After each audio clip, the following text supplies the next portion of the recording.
Good morning student, class 12th geography.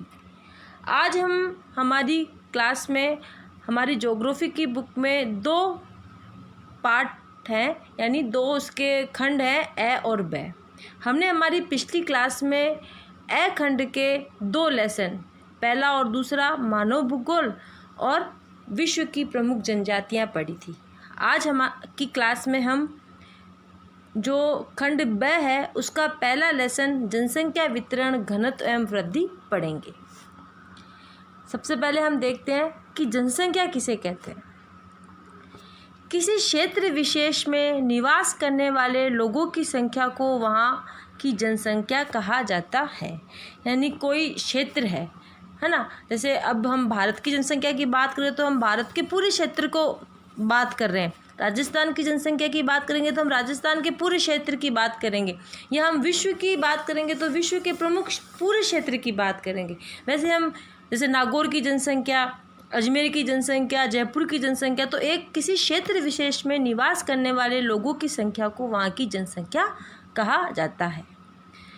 फिर दूसरा एक हमारा जो आया है नाम जनसंख्या वितरण। ये जनसंख्या वितरण क्या होता है वो देखिए। वितरण से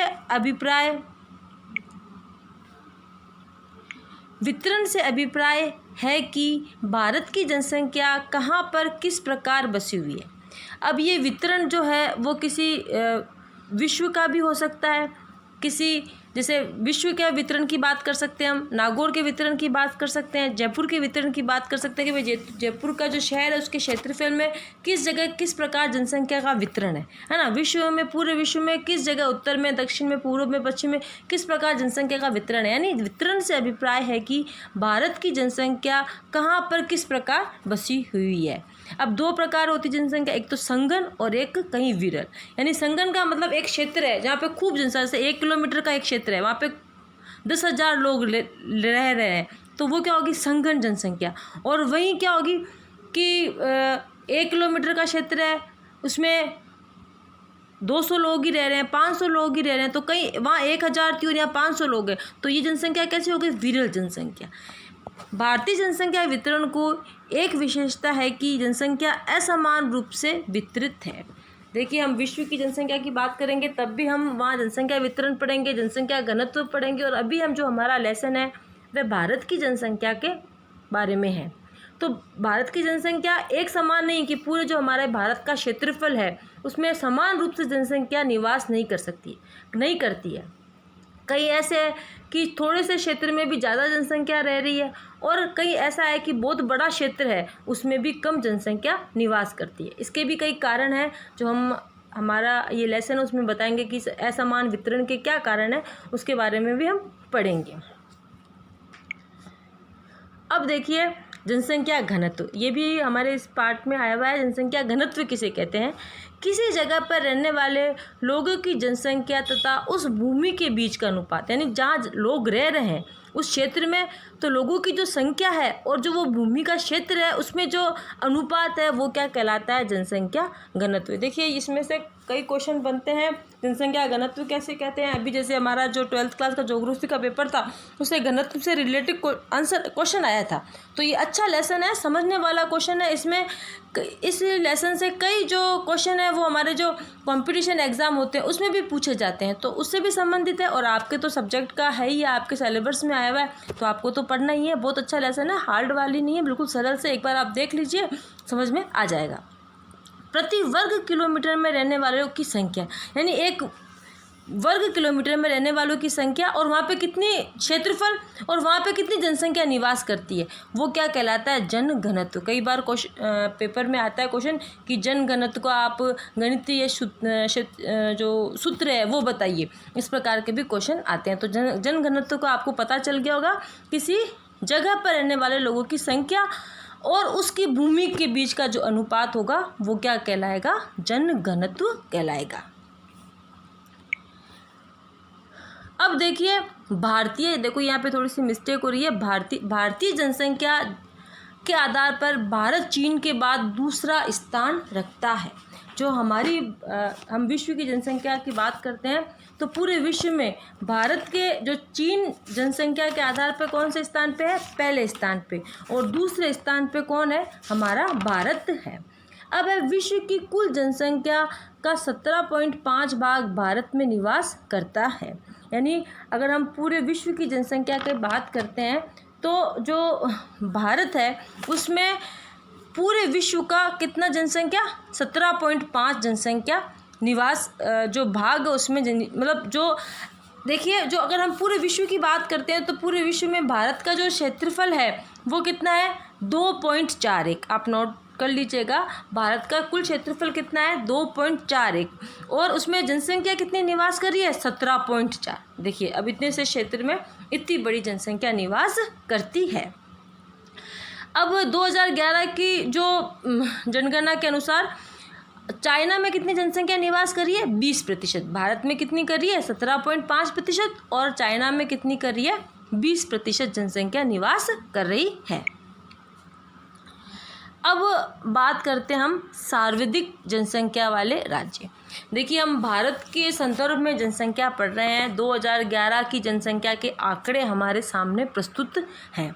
आपकी बुक में कुछ अलग आंकड़े दिए गए हैं और वर्तमान में जो हम देखते हैं तो कुछ अलग आंकड़े आए हुए हैं। तो मैं आपको कुछ बुक के आंकड़े भी बता दूंगी और जो कुछ हैं लेटेस्ट, हालांकि जो लेटेस्ट आंकड़े हैं वे आपके नहीं है उनकी ज़रूरत, क्योंकि वो कंपटीशन एग्ज़ाम में के जो लोग तैयारी कर रहे हैं उनके लिए ज़रूरी है। आपके लिए तो आपकी जो बुक में है वही आप देखिएगा। देखिए, अब भारत में सर्वाधिक जनसंख्या वाले राज्यों के बारे में हम बात करते हैं।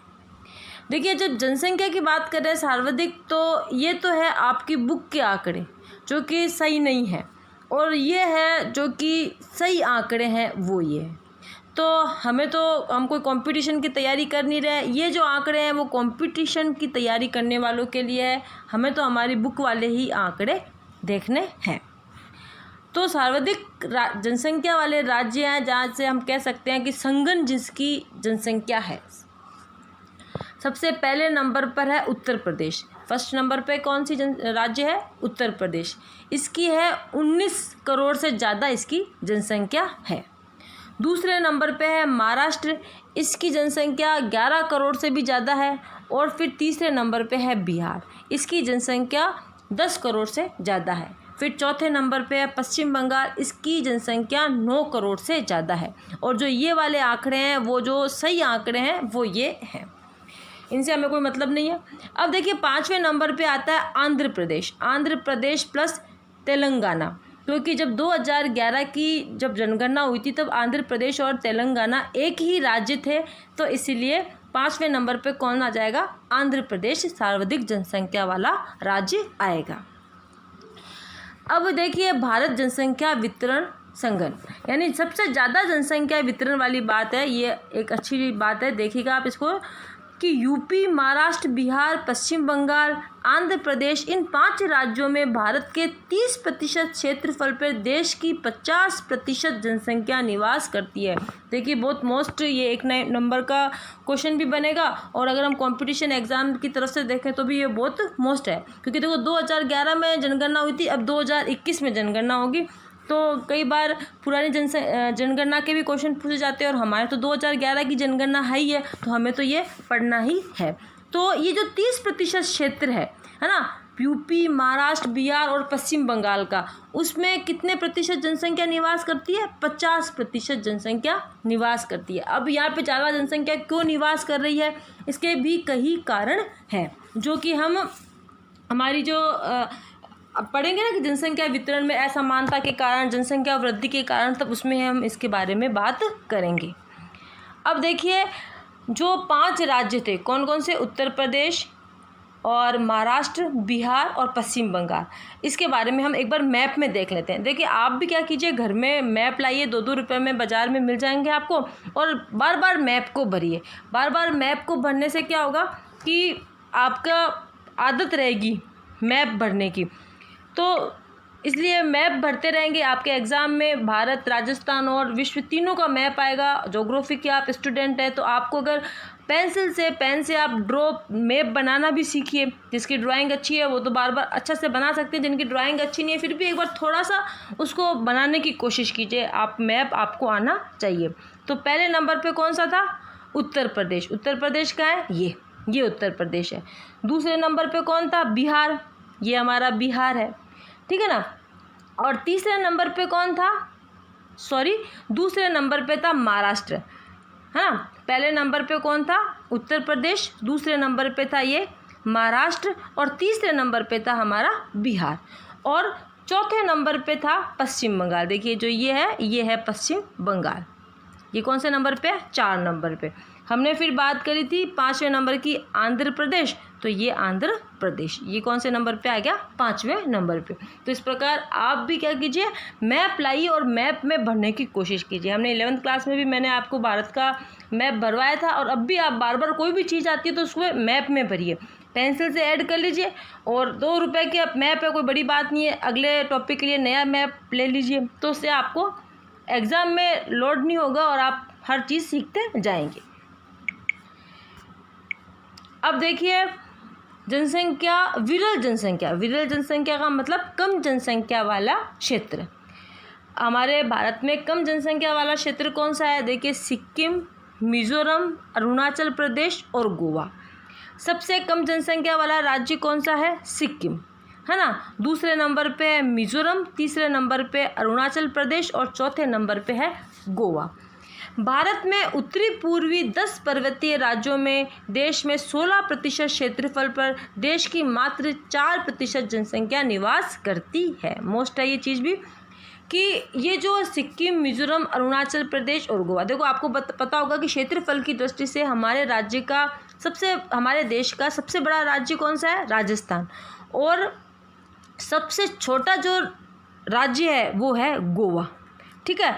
और जनसंख्या की बात करते हैं हम तो सबसे ज़्यादा जनसंख्या वाला राज्य कौन सा है? उत्तर प्रदेश, अभी हमने देखा था। और सबसे छोटा राज्य कौन सा है?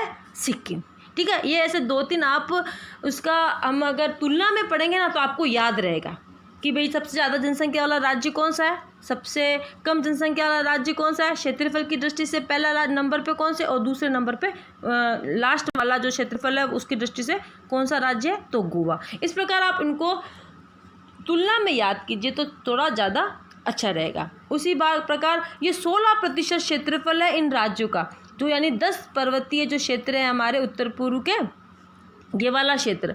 देखिए ये वाला जो क्षेत्र है पूरा आपको पता है हमारा पर्वतीय क्षेत्र है। यहाँ पे कितना प्रतिशत? 16% क्षेत्रफल है। और इसमें कितने राज्य आ रहे हैं? 10 राज्य आ रहे हैं पर्वतीय।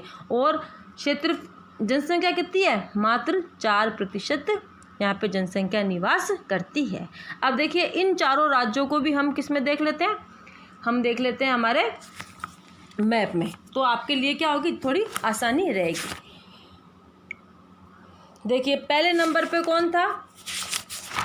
पहले नंबर पे था सिक्किम। अब सिक्किम जो है वो कहाँ है? देखिए एक मिनट मैं ब्रश ले लेती हूँ। सिक्किम देखिए ये ऊपर थोड़ा सा नेपाल के पास ये वाला है हमारा सिक्किम। दूसरे नंबर पे था हमारे मिज़ोरम। अब ये मिज़ोरम का ये देखिए ये छोटे से सारा पर्वतीय क्षेत्र है, छोटे छोटे सा क्षेत्र है, ये है मिज़ोरम, ठीक है। और तीसरे नंबर पे था हमारा अरुणाचल प्रदेश। ये देखिए ऊपर ये वाला क्षेत्र है, ये है अरुणाचल प्रदेश का।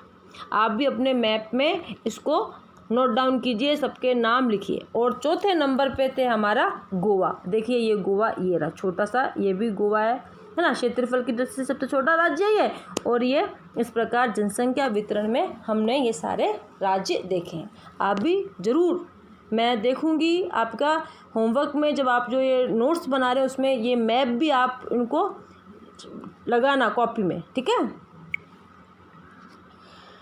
अब हम थोड़ी सी हमारी जनगणना की बात कर लेते हैं। जो 2000 जनगणना हुई थी और उसके पहले भी जो हमारे देश में जनगणना हुई है उसके बारे में। भारत की जनगणना की शुरुआत 1872 में लॉर्ड मेयो के कार्यकाल में हुई थी। देखिए, अगर भारत में जनगणना की बात करें तो ऐसे कहा जाता है कि अशोक के समय, चंद्रगुप्त के समय भी भारत में जनगणना हुई थी, फिर अकबर के समय भी जनगणना की बात की जाती है। और आधुनिक भारत की बात करें तो 1872 में लॉर्ड मेयो जब हमारे यहाँ के वायसराय थे, तब हमारे भारत में जनगणना हुई थी। जनगणना का मतलब क्या हो गया? जनसंख्या को गिनना, है ना। अब नियमित रूप से 1881 में हुई थी, यानी जो 1872 में हुई थी वो मतलब उसका तरीके से, मतलब हम कह सकते हैं कि उसको सिस्टमेटिक ढंग से नहीं हुई थी, परंतु जो सही रूप से हुई थी वो कब हुई थी? 1881 में। अब उसके बाद देखिए, विश्व में सर्वप्रथम जनगणना करने वाला श्रेय किसे है? स्वीडन को है। कौन से देश को है? स्वीडन को सबसे पहले जनगणना करने का श्रेय है। भारत में जनगणना संगठन ही जनगणना संबंधी कार्य और आंकड़े प्रस्तुत करता है। ये एक जो जनगणना संगठन बनाया हुआ है वो ही क्या करेगा? जनसंख्या के जनगणना करना, उसके आंकड़े प्रस्तुत करना, ये सब कार्य कौन करेगा? जनगणना संगठन। इसका सबसे उच्च अधिकारी जो भारत का महापंजीयक व जनगणना आयुक्त होता है। जो कौन थे 2011 की जनगणना में? Doctor C Chandramouli. 2011 में 15वीं जनगणना थी और स्वतंत्र भारत की 7वीं जनगणना थी। यानी भारत की स्वतंत्रता से पूर्व की अगर हम बात करते हैं तो अब 2011 तक कितनी जनगणना हो चुकी थी? 15। और स्वतंत्रता की अगर बात करते हैं, स्वतंत्रता बाद की अगर हम बात करते हैं तो ये 2011 की कौन सी जनगणना थी? 7वीं जनगणना थी।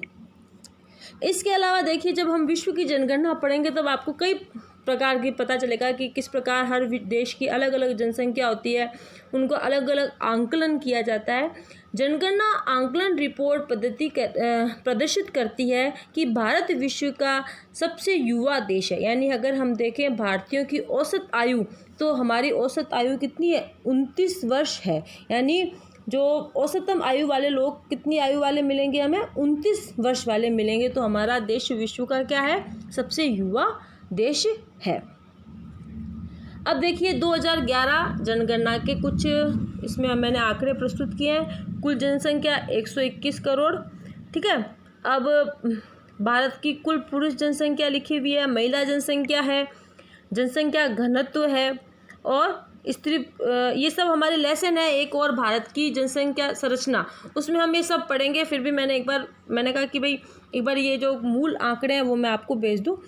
भारत की कुल स्त्री पुरुष अनुपात, कुल साक्षरता, कुल पुरुष साक्षरता, कुल महिला साक्षरता, सबसे अधिक जनसंख्या वाला राज्य अभी हमने पढ़ाई था, सबसे कम जनसंख्या वाला राज्य सिक्किम, सबसे अधिक जनसंख्या घनत्व वाला राज्य बिहार। यानी 1 किमी पर कितने? 11,006 व्यक्ति बिहार में निवास करते हैं। सबसे कम जनसंख्या घनत्व वाला राज्य है अरुणाचल प्रदेश। जनसंख्या कुल वृद्धि दर, विश्व की जनसंख्या का भाग, ये भी हम पढ़ चुके हैं। सबसे अधिक अनुकूल लिंगानुपात वाला राज्य, है ना, कि जैसे अभी 1000 पुरुषों पे लिंगानुपात क्या होता है, ये भी सारे लेसन हैं हमारे आगे। उसमें हम देखेंगे लिंगानुपात क्या है, भारत के संदर्भ में भी पढ़ेंगे और विश्व के संदर्भ में भी हम ये पढ़ेंगे।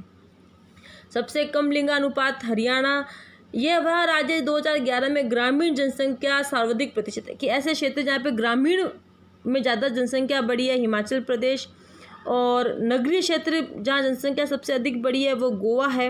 केंद्र शासित प्रदेश जहाँ ग्रामीण जनसंख्या सर्वाधिक बढ़ी है वह अंडमान निकोबार, और केंद्र शासित प्रदेश जहाँ नगरीय जनसंख्या सर्वाधिक बढ़ी है वह है दिल्ली है। इस प्रकार आज हमने जनगणना का देखा था, सबसे ज़्यादा सर्वाधिक जनसंख्या वाले राज्य देखे थे और सर्वाधिक कम जनसंख्या वाले राज्य देखेंगे। अब जो हमारी अगली क्लास होगी उसके अंतर्गत हम देखेंगे कि कैसे जनसंख्या बढ़ रही है, क्या क्या कारण है, वितरण में जो असमानता है वो क्यों है, इसके बारे में हम अपनी नेक्स्ट क्लास में पढ़ेंगे। धन्यवाद।